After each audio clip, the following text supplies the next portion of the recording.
Why do people get deceived by fake news after previous experiences of getting through such situations?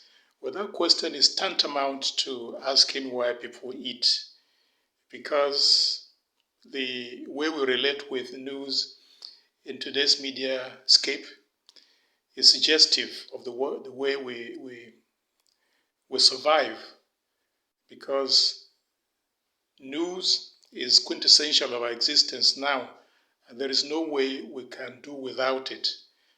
So if we are able to survive because we eat food, the same thing applies to how we produce and consume news in today's global existence.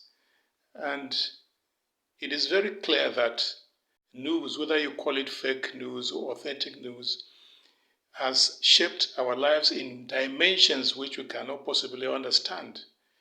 And because of that, people have to necessarily consume media productions, and they have to relate with others in the global environment we find ourselves in.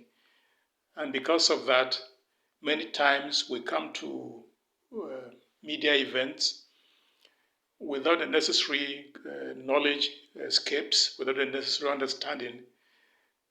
And of course, you know that many times we are vulnerable to such um,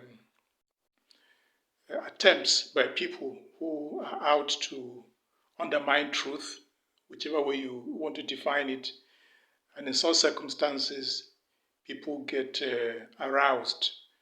And many times they also fail to check the authenticity of such sources of news, whether they are authentic or not.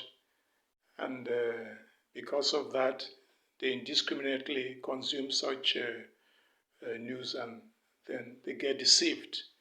So the important thing is that anytime you encounter any news source, you have to authenticate it. You have to relate with it in such a way that is rigorous, so as to be able to establish whether it is something that you can verify, it is something that you can rely on.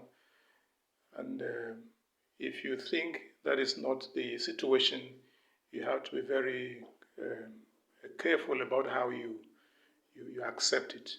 And that's basically the thing I think we need to do if you are to avoid being victims of what is called fake news.